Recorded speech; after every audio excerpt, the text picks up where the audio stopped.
In this challenge, I want you to revisit the storefront database, which you've worked on for the other challenges in this section. You'll be creating a stored procedure if you want to try this, named add order. Alternatively, you can simply load the procedure that's included in the resources folder in a file called addorder.sql. If you're confused about how to do this, refer to the first callable statement lecture, which walks you through the process for another procedure. The stored procedure has 4 parameters. 2 are input parameters. There's order date, a datetime parameter. And also order details, a JSON parameter which should contain an array of JSON strings that each have the item description and quantity. 2 are output parameters. There's the order ID, an int parameter which will contain the order ID of the inserted order. And the second is inserted records, another int parameter which returns the number of detail records inserted for that order. This stored procedure inserts the order and its details if it can't find an existing order for the date time specified.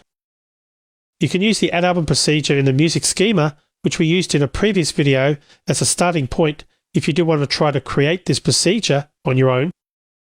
Again, this procedure is in the resources folder if you don't want this additional SQL challenge. Your Java code should use a callable statement to call the add order procedure. You'll pass a java.sql.timestamp as the first parameter. A timestamp and datetime field are often interchangeable in many databases. For this, you'll need to transform a string into a java.sql.timestamp. You can do this with a datetime formatter and the use of local datetime. Next, you'll pass a string as the second parameter. This will be the JSON string representing an array of order details. The input for the array of details as a JSON string should look as shown on this slide. Finally, you'll need to register 2 output parameters, both ints, for the order ID and the number of order detail records inserted. Make sure you delete the orders in a MySQL Workbench session which were inserted in the previous challenge. The SQL code shown on this slide shows you how to delete the order and its details. Remember, we have a cascade delete set up, so deleting the order will delete any related records in the order detail table as well. I'm also showing the DDL statements which will reset the auto increment to 1 on both tables. You can execute these statements if you want your first order to have an ID of 1 again. The DDL statements are optional. Earlier in the course, in a previous challenge, the file writing challenge, in the input and output IO, working with files in Java, we created a toString IntelliJ template and called it JSON Builder, which used the string joiner. You could leverage this to create the JSON string parameter if you walked through that exercise with me and also created this template in your IntelliJ environment. This means you can go through the process to add a toString method, but select the JSON Builder template instead, adding this to the order detail record. Alternately, you could just write your own method to do this. Use the datetime formatter with the pattern shown on this slide. You'll notice that I'm using a U, where I normally would use a Y for the digits in the year. I haven't really covered using the U pattern versus the Y pattern for the year in a date pattern. This is actually kind of a complicated subject, so I've included a link to an interesting StackOverflow.com discussion if you want to learn more and dig into the complexities. I'm suggesting you use the U pattern in this challenge because it causes the parsing to fail, with an exception on the one bad date in our data when using what's called strict parsing. I'll talk about this more in a bit. I'll show you what happens in both cases when I walk through my own code. You can create a local datetime using the datetime formatter and then transform it to a SQL timestamp type. A timestamp field can be used for SQL parameter of type datetime. So pause the video and go away and give that a try. When you get that done, or if you get stuck, come back and we can walk through my solution together. Okay, so how'd you do? Were you able to write some Java code that called a store procedure? Did you get the orders inserted that were in the orders.csv file? So let's walk through one solution together. Before I do anything else, I'll open my developer session in MySQL Workbench.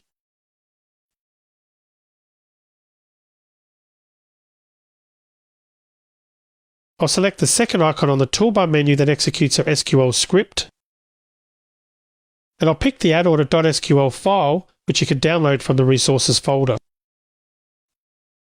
Once this script loads, I'll execute it using the lightning bolt icon. Refreshing the schema panel, I'll see this procedure under the Stored Procedures node. You can open this up using the tool icon and examine the structure. You'll see that it includes 2 input parameters and 2 output parameters as I described on the challenge slide.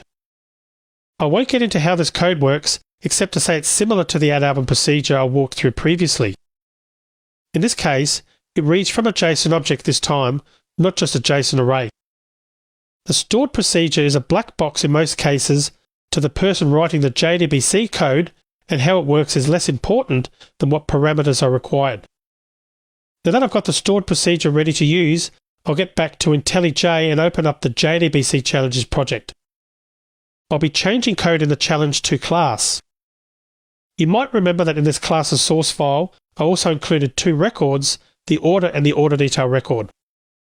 First, I'll add my JSON method using the toString functionality to the order detail record. I'll put my cursor after the constructor but before the class's closing brace. And I'll press the key combination Alt Insert to generate code.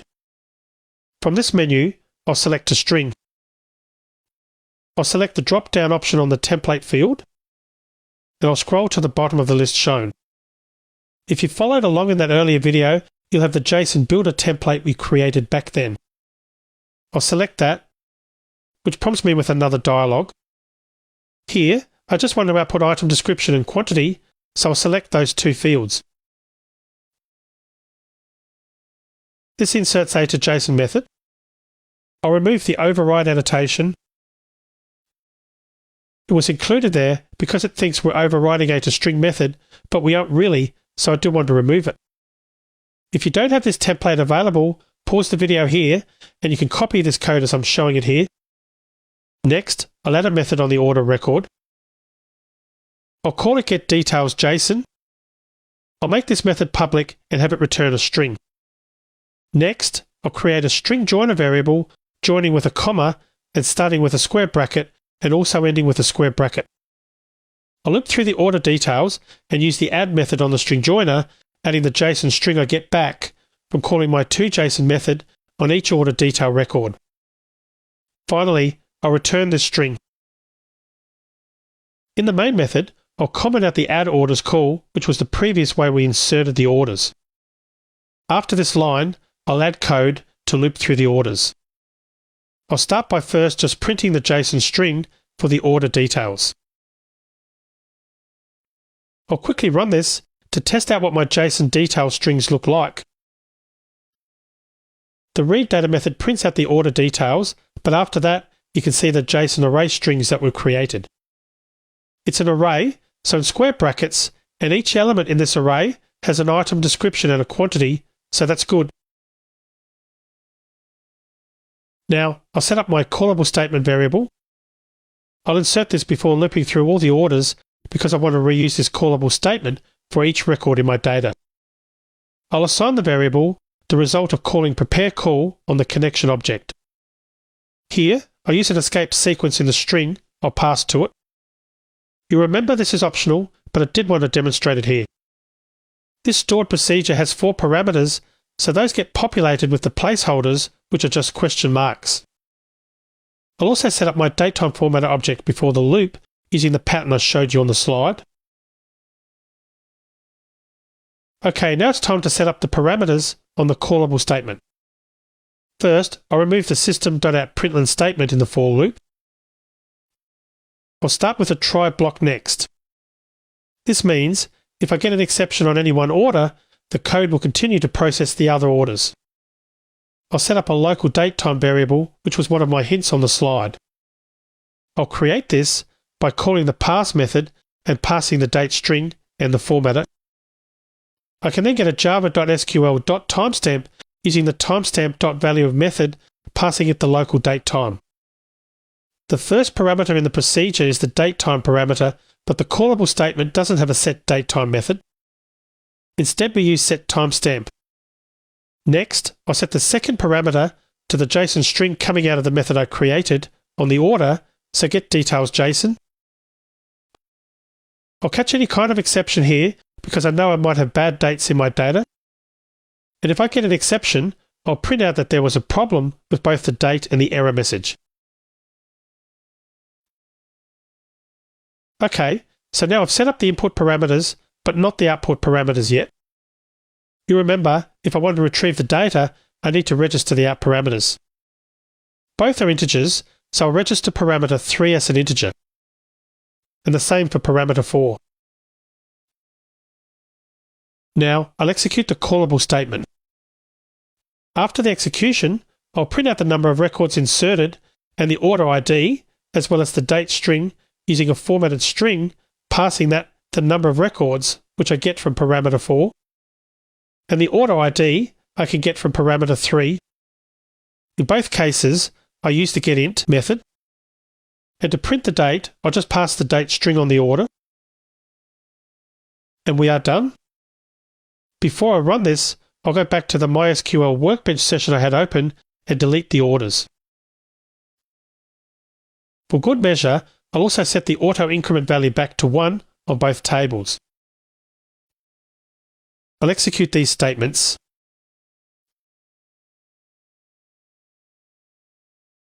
Then switching back to IntelliJ, I'll run my code. You can see the last 5 lines of output, the result of the new code. All 5 orders were inserted successfully, but make sure you look at the 4th statement. Maybe you'll remember that this order has an invalid date, and you can see it in this output. November 31st isn't a valid date, so why did this even work? I'll go back to MySQL Workbench and query the order table, so select all from storefront.order. If I execute that, note that the date on order ID 4 is November 30th. Not only did Java's localDateTime.parse method not throw an error, it actually changed the date. This is due to a JDK8 feature called a resolver. This too is a bit complicated, but there are 3 ways the parse method could resolve a date: strict, smart, and lenient. By default, the setting is smart, which means Java will adjust the date accordingly under certain circumstances, but not all. The circumstances aren't perfectly straightforward, but here we benefited if you think this date change was actually a benefit from this smart resolver because it adjusted the date to November 30th, which you can see in this grid. Parsing a text string occurs in 2 phases. Phase 1 is a basic text parse according to the fields added to the builder. Phase 2 resolves the parsed field value pairs into date and or time objects. Phase 2 resolving can be changed from its default value of smart to either strict or lenient. I'll take a minute here to explore this a little bit more for those of you who are curious about this. Maybe you really don't want Java to adjust your dates smartly and you want to investigate invalid dates further or just log them or process them differently. First, I'll remove the semicolon after the pattern method. Now, I'll chain a method on the next line. The method name is with resolver style and I'll pass a value from the enum resolver style, in this case strict. I'll again clean out my orders in MySQL Workbench running the same 3 statements. Now, back to IntelliJ, I'll rerun my code. In this case, you can see that an exception was thrown and the order with November 31st date wasn't inserted. Again, this may be something you want to control, so you might not want to use smart resolving. If I query MySQL Workbench again, I will see that only 4 orders were inserted this time, which confirms what we saw in the IntelliJ output. Getting back to IntelliJ, I want to take an extra minute here just to show you one more thing. I'll change my format from UUU to YYYY. Going back to MySQL Workbench, I'll delete my orders.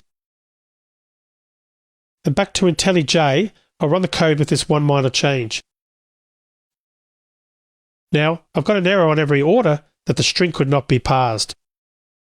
The message shows what was parsed and unfortunately doesn't give you much of a hint about what is wrong. As it turns out, in strict mode, if you use the YYYY pattern, you need to specify the error. I can do this easily enough in this example by adding the pattern G at the start of my pattern. I also have to include the era AD in my date string. I'm not going to change the file, but I can just prepend AD to the string I pass to the parse method. I'll rerun my code. The code now acts the same as if I'd used UUU.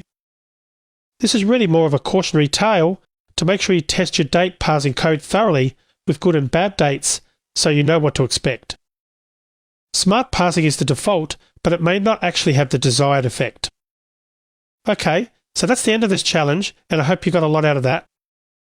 Next, I want to talk to you about a concept called Object Relational Mapping, or ORM, so I'll see you in that next video.